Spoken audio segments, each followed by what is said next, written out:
John McManus. Most of you probably have heard him before. He's been with us now. This is the third time.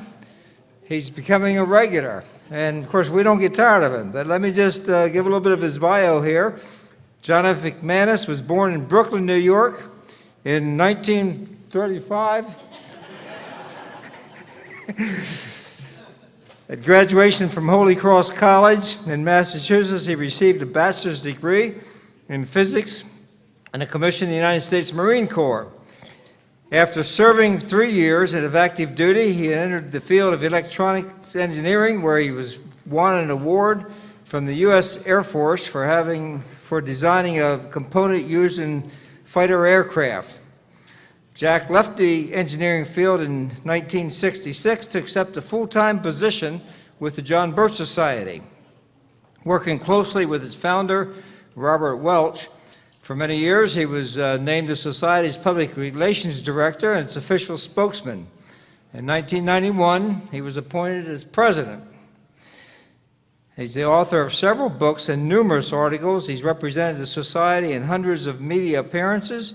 He's spoken from JBS platforms in all 50 states, and produced several JBS films and videos. With his wife Mary, Jack now resides in Waterfield, Massachusetts. Wakefield. This print's awfully slow, awfully small, and my eyes are getting worse all the time. Anyway, let's give a great welcome to John McManus.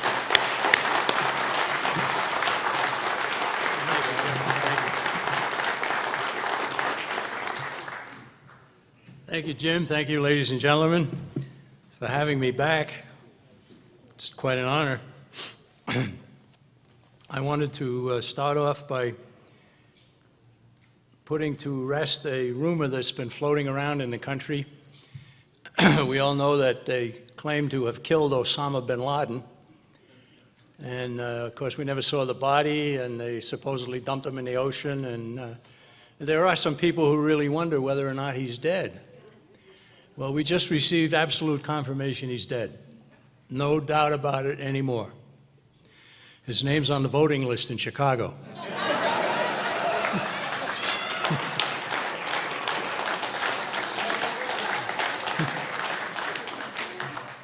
I got a call the other day from a fellow who said he was going to run for Congress, and he said, I know that if I do, they're going to ask me what I want to do when I get to Congress.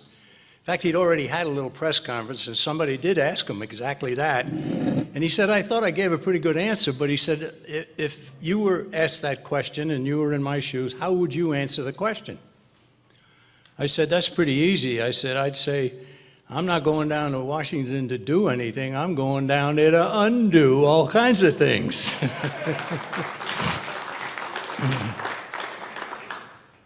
I want you to remember one of my favorite lines before I get into discussing here. I'm going to be talking about neoconservatives. And my line is simple, and maybe all of you can remember this. America is great not because of what government did, but because of what government was prevented from doing. Right? And it was prevented from doing by the Constitution of the United States, which still stands, and therefore we can get back to it.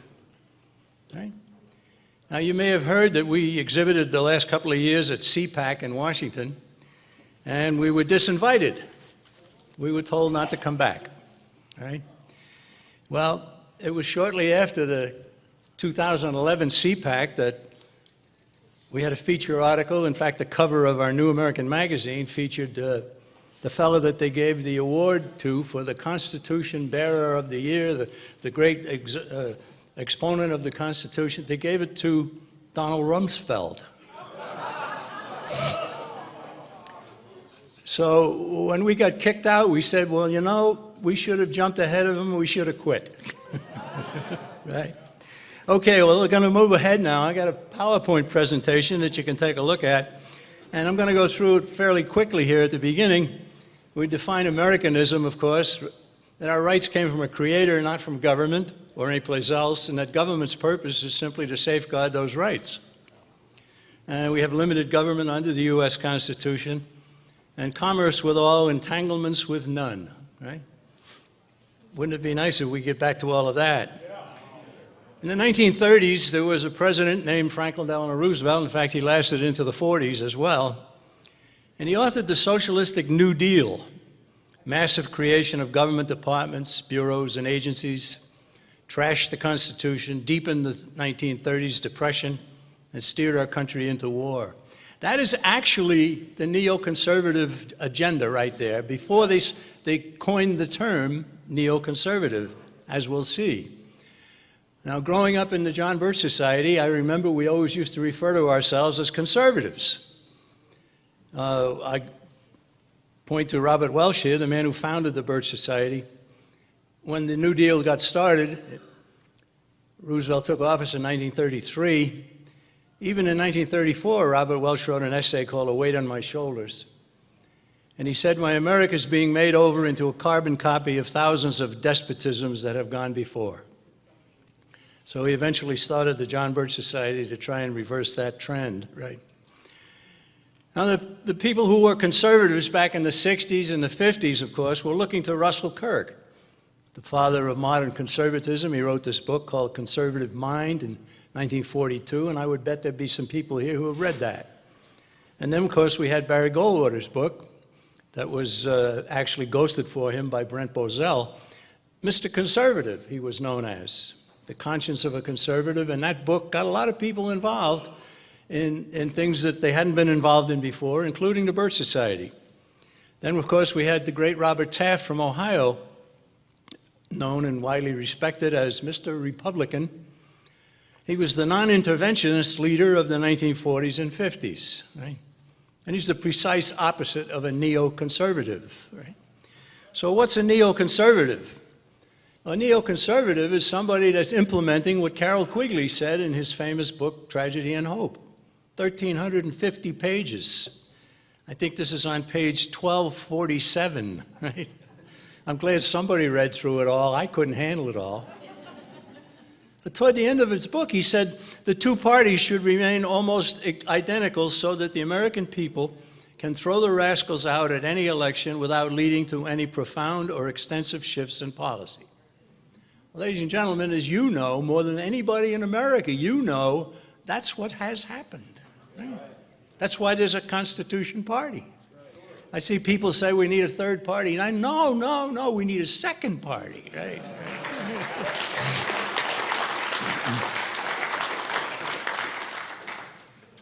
Well, how about the neoconservatives? The godfather of the neoconservative movement was Irving Kristol.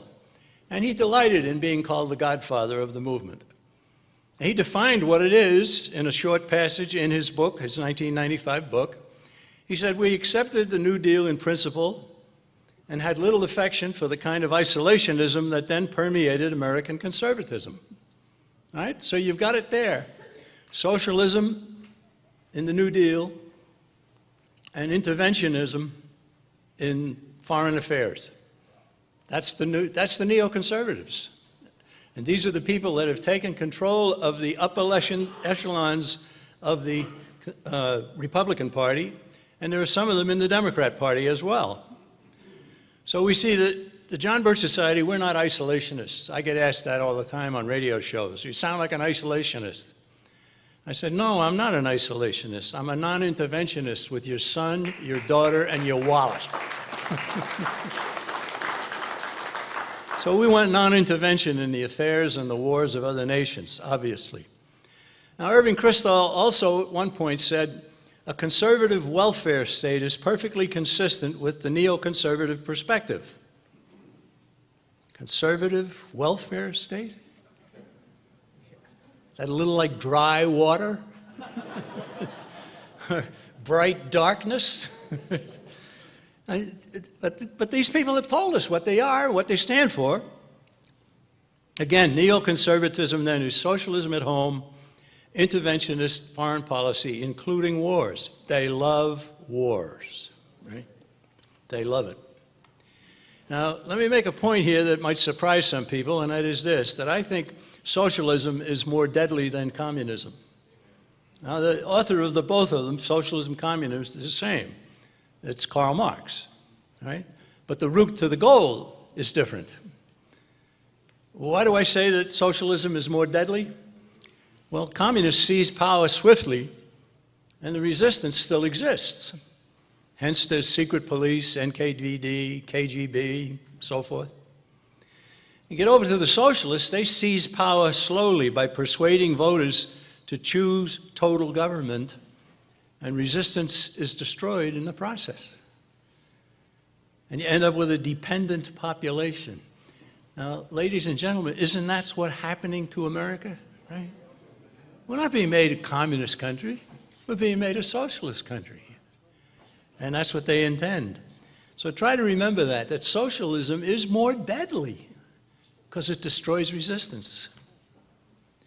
Well, how did the neoconservatives get started? You go back to 1972, according to Crystal. He said the nomination of George McGovern signified that the Democrat Party was not hospitable to any degree of neoconservatism. There were the hippies and the yippies and the druggies and everybody else. And, well, Irving Kristol and his buddies didn't like that. Only a few of us drew the obvious conclusion that we would have to try to find a home in the Republican Party, but with every passing year, our numbers grew. Right? And sure they did, right? So it was 1972 when they decided to stop being Democrats and they moved into the Republican Party, right? Neoconservative, we already got that. Now, another feature of neoconservatism that can't be ignored is what Kristol himself said: I regard myself lucky to have been a young Trotskyite, and I have not one single bitter memory. Well, with this kind of an audience, I don't have to explain to many people who Trotsky was and what he stood for. But let's just mention that he and Lenin seized control of Russia in 1917. And Lenin died in 1924, and then he partnered, did Trotsky, partnered with Stalin. In John Ehrman, in The Rise of Neoconservatism, and of course he's a pro-neocon, this guy. The other important influence on neoconservatives was the legacy of Trotsky. They're bold about it. In the framework of international communism, the Trotskyites were rabid internationalists rather than realists or nationalists, right? So Trotskyism is at the core of neoconservatism, right? There's Leon Trotsky, partnered with Lenin, seized control of Russia in 1917. Lenin died in 24, partnered then with Stalin. But then they had the differences, Stalin and Trotsky had to flee Russia for his life. He hung around Europe for a while, and he ended up in Mexico at the home of a communist named Diego Rivera. And he was murdered in Mexico in 1940 by one of Stalin's agents. The point about Trotsky, though, is that he never ceased working for total government. So if you say that you were a Trotskyite and you have not one bitter memory, you're indicting yourself seriously, right? Which is what these neoconservatives have done and continue to do. They loved Trotsky, right? Oh, they were anti-communist. They didn't like Stalin. Well, if you like Trotsky, you're no good. You're another kind of communist. Who helped Irving Kristol take over? There's a bunch of names here: Richard Barnett, Daniel Patrick Moynihan. He's a Democrat, by the way, and they moved some of their forces into the Democrat area. Michael Novak, Elliot Abrams, Ben Wattenberg, Midge Decter, Richard Pearl, Michael Ledeen, Norman Podhoretz, and two names that I've underlined: William F. Buckley Jr. and Robert Bartley. William F. Buckley Jr., people say? I said, yeah, William F. Buckley Jr. Let's get into that, all right? There's the cover of the book that I've written on William Buckley. I went back and I researched this man, and I found out that in 1952 he was in the CIA, stationed in Mexico, and he said he was in deep cover. Then he never said what the deep cover was. We never found out. But he did admit to being in deep cover with the CIA, and that, to me, is an indictment in itself. Right? But he wrote an article for Commonweal magazine, that's a Catholic publication, and it appeared in January of 1952. Now, this is the man who's been touted by so many as the leader of the conservative movement, and how sad it is that he's no longer around because he was such a great leader of the conservative movement. But in 1952, he said, we have got to accept big government for the duration. the instrument of a totalitarian bureaucracy within our shores, and the attendant centralization of power in Washington. Does that sound like conservatism to you? William Buckley actually said that. I've been challenged on that, and when I've been challenged, I simply showed the magazine. I said, here's the magazine, read it for yourself. Right? So that's part of what's in my book, but there's a lot more.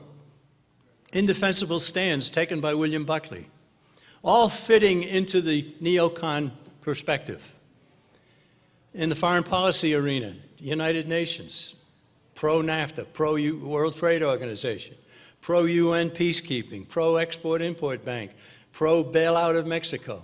Whenever the liberals and the internationalists needed somebody to back something to silence some of the opposition in Congress and some of the American people, they went to William Buckley. If you back this thing, then we can get it through.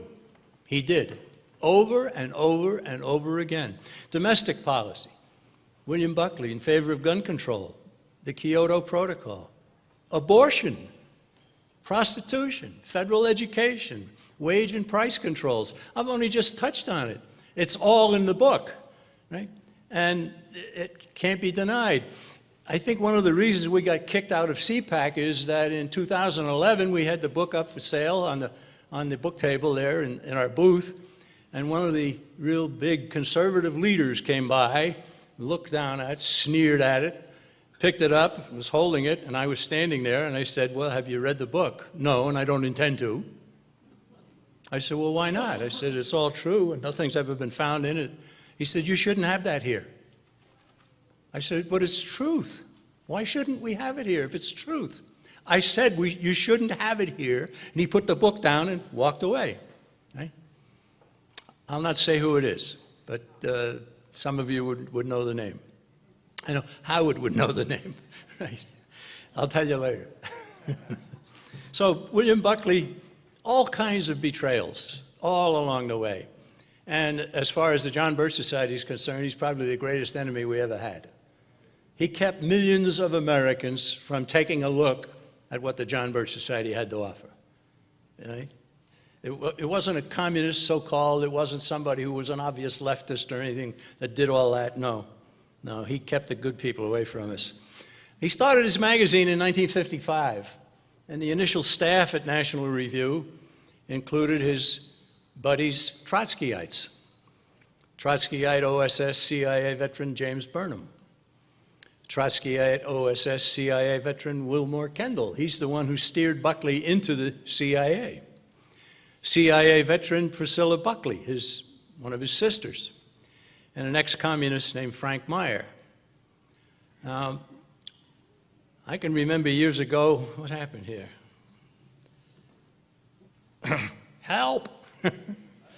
I can remember years ago, Robert Welch was on a radio show one time, or no, it was a small press conference. And I don't know whether we're going to come up with this or not. But anyhow, somebody said to him, why should we listen to you about communism? Why don't we listen to somebody who's an ex-communist who knows all about it? And Robert Welch's response was simply, why don't you listen to somebody who was never stupid enough to be a communist in the first place?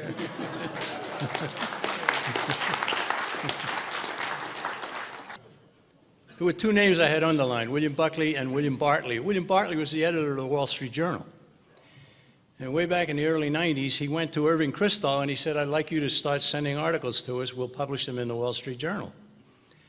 And so Kristol did write one, and this one was quite significant, I thought, so we saved it, June 3 of 1991. And this is Kristol writing, and he said the conference, and it was held in May of 1991, was sponsored by William Buckley's National Review. So William Buckley and Kristol arranged for a conference of conservative leaders, right? And most of those attending regarded themselves as conservatives first and Republicans second. By the end of the meeting, a significant reversal had occurred. Most were now Republicans first and conservatives second. Complete switch. And they said that President Bush is now the leader of the conservative movement within the Republican Party. They're talking about Daddy Bush there, right? The leader of the conservative movement within the Republican Party. What's the difference? Huh? What's the difference? Well, who was Papa Bush?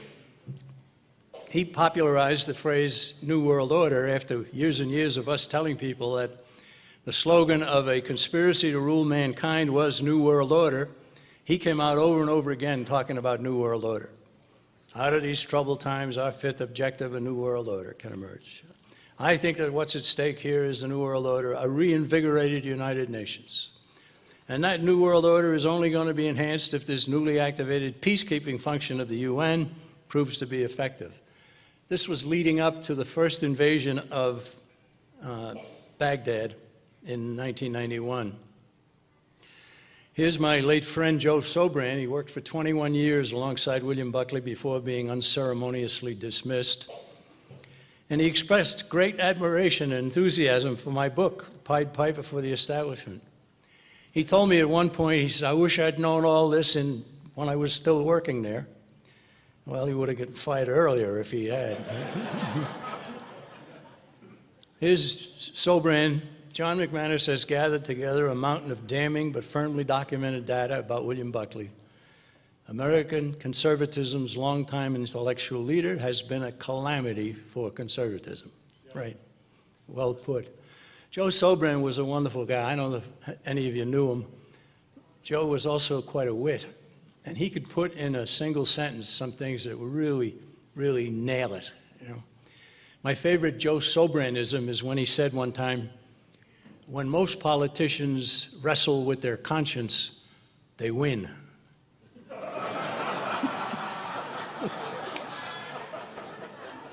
I want to see that on his gravestone. That to me is classic, right? Now here's William Bartley. He's the one that asked Kristol to come and write columns for the Wall Street Journal. And in 2001, he wrote a column himself, and he said, Mexican President Vicente Fox suggests that NAFTA should evolve into something like the European Union with open borders. He can rest assured that there is one voice north of the Rio Grande that supports his vision, to wit, this newspaper. The Wall Street Journal is in favor of open borders when Bartley was running it. Now, the Wall Street Journal will occasionally have a decent article and you'll say to yourself, oh, I like that, right? Even National Review will occasionally say something and you could agree with it if you still read it. Most people don't anymore, right? But when you're doing that, I want you to realize that there's poison in there, right? And it will lead you astray. I'll never forget the guy one time who said to me, he said, people tell me that this fellow is 95% good. I said, oh, he said, when you think of that, he said, think of rattlesnake poison. Rattlesnake poison, he said, is 95% protein. So if you get bit by a rattlesnake, think of the protein. Isn't that what's happening with a lot of these people? Right? Yeah. I have another friend who said his congressman rates 70% on the fellow told him, his congressman rates 70% on our Freedom Index that we publish in the New American Magazine periodically. He says, now that's pretty good, isn't it? We said, well, didn't the guy take an oath to the Constitution of the United States, a solemn oath? Yeah, he said he did. He said, you know, when I got married, I took an oath to be fidelity to my wife. He said, if I came home some night and say, dear, I'm 70% in league with that, how long do you think I'd be married? You know? That's the way we should talk about these congressmen and these senators, right? We don't want 70%. Neoconservatives love war. And so we decided to take a look at what is a just war. And a just war is defensive and defensive alone. And it must be formally declared by the proper authority. When's the last time we did that? December 1941. Right? There should be a just cause and the right intention. The last resort after all else has failed, all the diplomatic maneuverings and everything else, and you're going nowhere, then you have to defend yourself. Limited and unchanging objectives. How many times have they changed the objective? First in Iraq, they changed it over and over, and then now they're doing it in Afghanistan, right? Proportionate means, no unlimited war, and non-combatants must have immunity. Now, you can make a case that World War II started after the Japanese attacked us at Pearl Harbor. You can make a case for us defending ourselves, and that was just. But then look what happened after that. How many of you realize that the Japanese tried to surrender in January of 1945? They gave a full surrender proposal to Douglas MacArthur. He sent it on to Roosevelt, who put it in the bottom drawer, went off to Yalta, and sold out Eastern Europe and some of Asia. Right? And after the surrender proposal had not been accepted, then came Iwo Jima. Then came Okinawa. Then came the firebombing of the Japanese cities. And then came dropping A-bombs on 2 civilian populations. And then the Japanese were permitted to surrender. And the terms were exactly what they had offered in January. That has to be one of the greatest crimes in history, perpetrated by our government. Right? Why? Very simple. They wanted to perfect the A-bomb, they wanted to drop it, they wanted to show its power, and they wanted to scare people into accepting world government. And it got a lot of people to do just that, including a lot of senators. Right? Preemptive war is going on now. We seize on somebody, we go after them, right? It's a type of war that's not defensive, it's an act of aggression. It's the type of war started without being attacked or without certain expectation of being attacked. What about this concept, right? Well, why do they want war? Plato told us, way before Christ. He said, when the tyrant has disposed of foreign enemies by conquest or treaty, and there is nothing to fear from them, he is always then stirring up some war or other in order that the people may require a leader, right? Yeah, he nailed it, right? Shakespeare, in one of his plays, had King Henry IV advise his son, Prince Hal, be at thy course to busy giddy minds with foreign quarrels. Right? Is that going on today? Yeah. Federalist Papers, Alexander Hamilton, look what he said. Safety from external danger is the most powerful director of national conduct. The violent destruction of life and property incident to war will compel nations the most attached to liberty to resort for repose and security to institutions which have a tendency to destroy their civil and political rights. To be more safe, they run the risk of being less free. And if that brings to mind the Patriot Act, that's exactly what I was hoping for. Right? The Patriot Act that no member of Congress saw before they voted for it. Right? None of them. Right? War destroys freedom. Here's the project for the new American century. This was formed by Rumsfeld, Cheney, Wolfowitz, and a bunch of others after they left office in the Bush 1 administration. And the project for the new American century said, use U.S. power to meet global responsibilities. I looked all through the Constitution. I couldn't find global responsibilities. Right? So they want us to police the world. And then it says, strengthen ties with allies. Well, we've already talked about unnecessary entanglements. Challenge regimes hostile to our values. See, preemptive wars. Imagine us going to war against somebody, so you have to adopt the U.S. system, which of course is not the U.S. system they want to adopt, the good one. Insist on political and economic freedom abroad. Force others to adopt our ways. No wonder the people of the world are hating us when they used to love us. And then create an international order. This is all project for the new American century. Right? Who were some of those people that signed on to this? Cheney, Rumsfeld, Elliott Abrams, Paul Wolfowitz, Jeb Bush, Midge Decter, Steve Forbes, Norman Podhoretz, William Bennett, Dalen Quayle, Frank Gaffney, and a lot of others, right? They're all big signatories of this.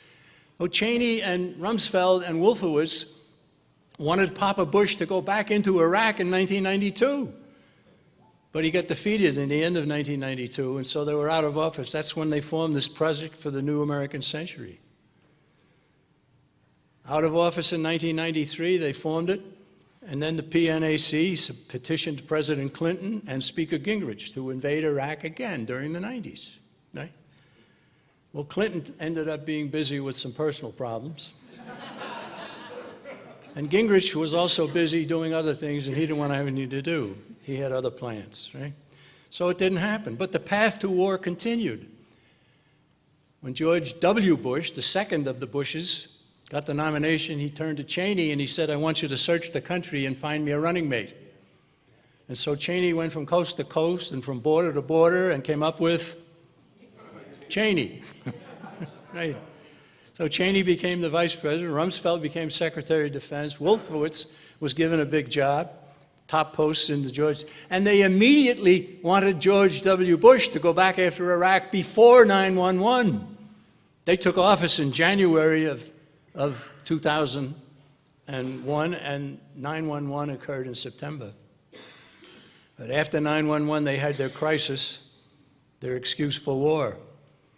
You remember this guy, Chief of Staff for Obama, a crisis is a terrible thing to waste. And boy, they didn't waste it, did they? Right? Here's a man who wrote a book about crises and how they're used, a good book, Crisis and Leviathan. 20th century national emergencies, mainly wars, depressions, and labor disturbances, have prompted federal officials to take over previously private rights and activities. Right? I heard somebody talking about NDAA a little while ago. There's an example of that, right? So have a crisis and then go. So George W. Bush selected neocons Cheney, Wolfowitz, and Rumsfeld, and others as topmost assistants, attained authorization to invade Iraq from the United Nations. I have a copy of the letter John Negroponte signed addressing the Security Council. We're operating in Iraq on authorization supplied by the United Nations resolutions. We started forcing U.S. values on other peoples and other nations. More socialism and steadily escalating indebtedness has been what we got out of it. Now, the authorization, that's interesting. Here's the defender of the Constitution, the honoree at CPAC, Donald Rumsfeld. He's not a conservative, he's a neocon. So long ago, even before we got into this, we stopped calling ourselves conservatives. The Birch Society now, I suggest to all of you that what are you? You're a constitutionalist. The Constitution.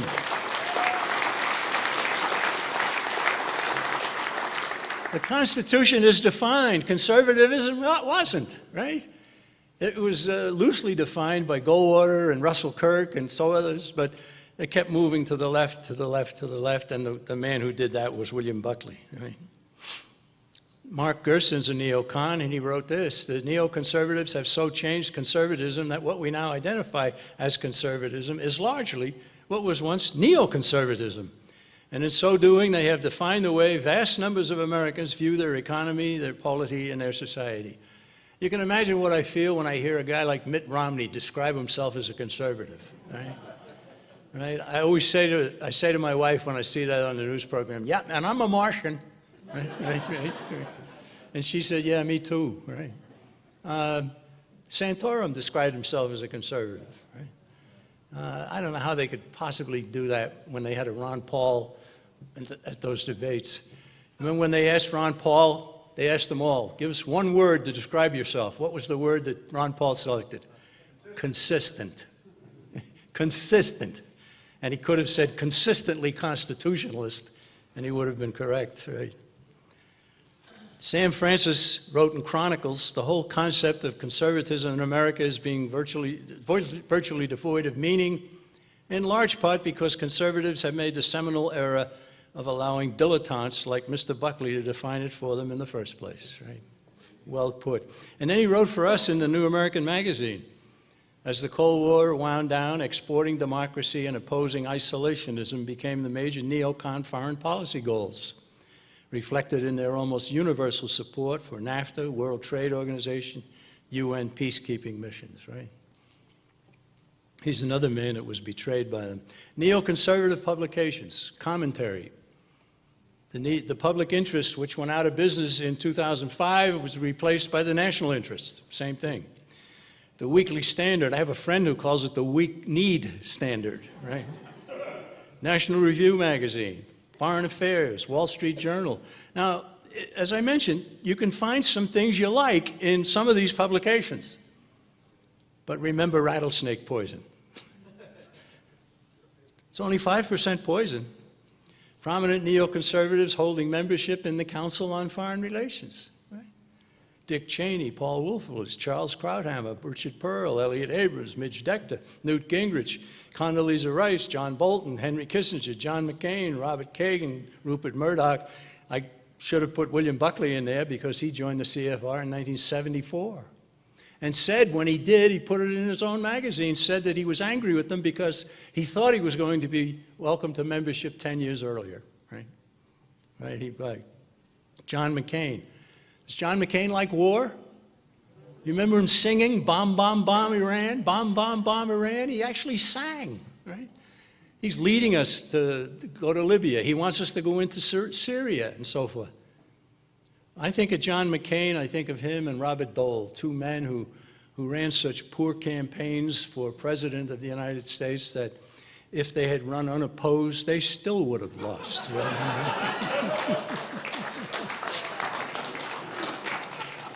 Now, occasionally you get some help from a place you didn't expect it. The Washington Post ran this chart in their publication, in their newspaper, right? The Neocons and illustrated progression. The character on the far left there is Trotsky. They told us the truth. Who else have they got in there? Well, they've got Irving Kristol, and they've got his son William Kristol, and they've got Jeane Kirkpatrick, and they even mentioned William Buckley. Right? Now, why are they doing that? Well, because they don't like the neoconservatives. They want to go straight into socialism under socialism. Right? They don't want to disguise it in any way, so there's competition. So they take a shot at their fellow traitors, in my view. Who are some of the ones the Washington Post named? Well, Leon Trotsky, Leo Strauss, the professor from Chicago University, Kristol, Podhoretz, Buckley, Jeane Kirkpatrick, William Kristol. Here's William Kristol. He's the son of the Godfather, so what does that make him, the Godfather +1 or something? He's considered conservative, wants to expand the war into Iran. I mean, this man is intensely in favor of more war in Iran. He's the editor of the Neocon Weekly Standard, chairman of the now defunct Project for the New American Century. They went out of business. And they started up again under a new name. And Kristol's the head of that, the new Foreign Policy Initiative. Same thing, except that they changed the name of it.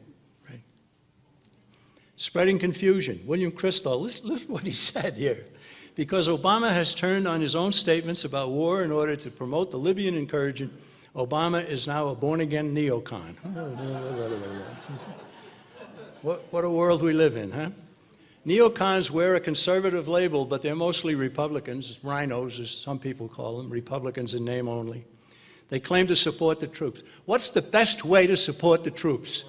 Bring them home. Bring them home. Bring them home.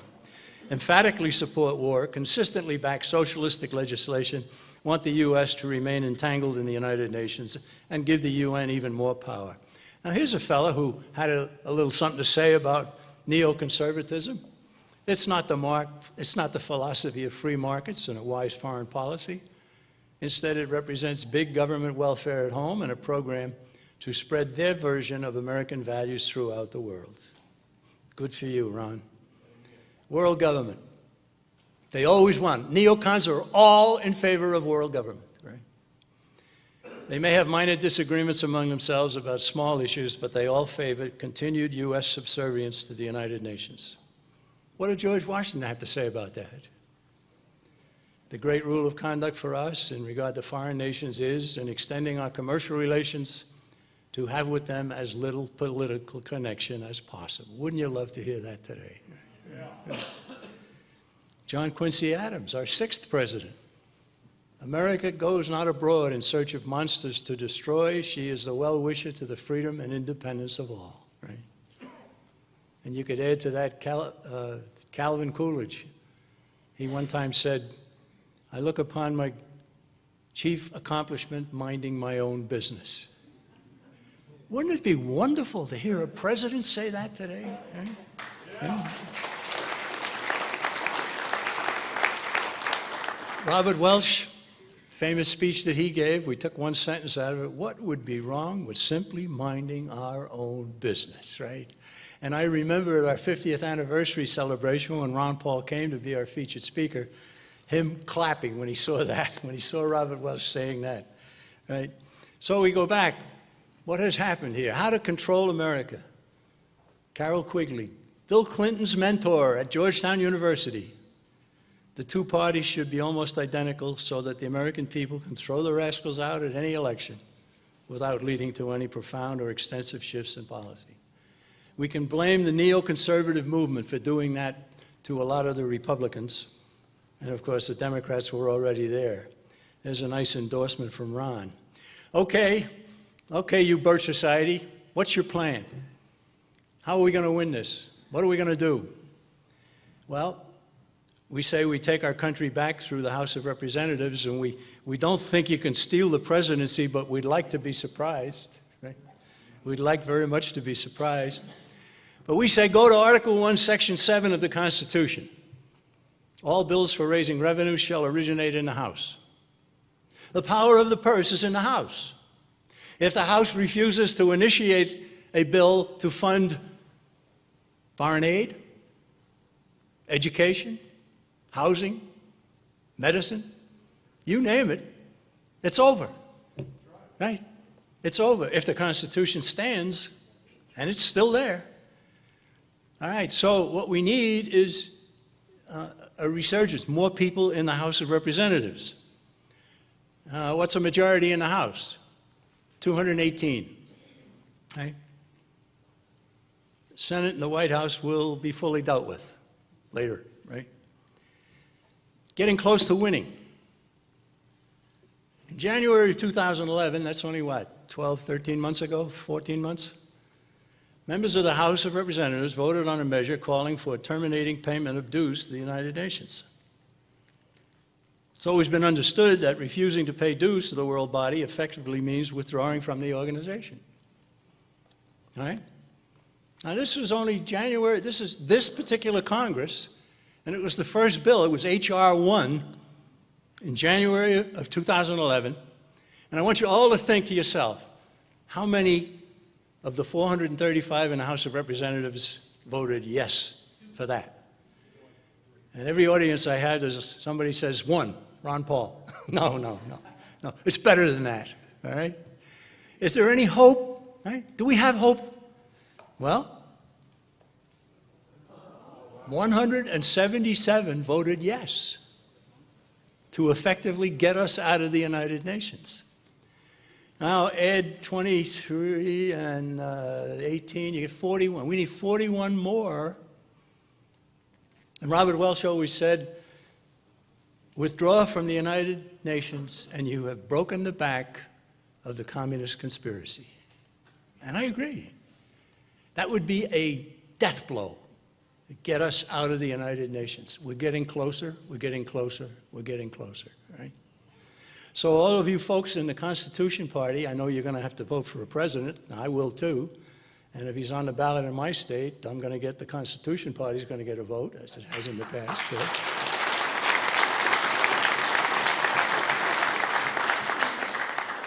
But you also will vote for a member of the House of Representatives, right?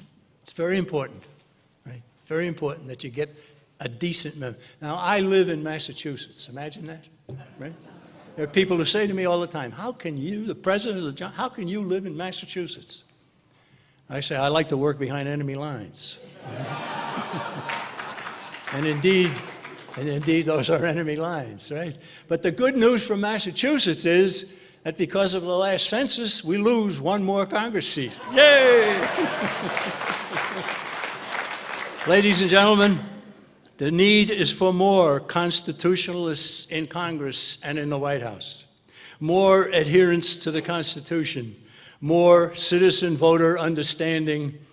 And whose business is it for citizen voter understanding more than the John Birch Society? I don't know anybody. That's what we do, so we need more John Birch Society members. That's my pitch.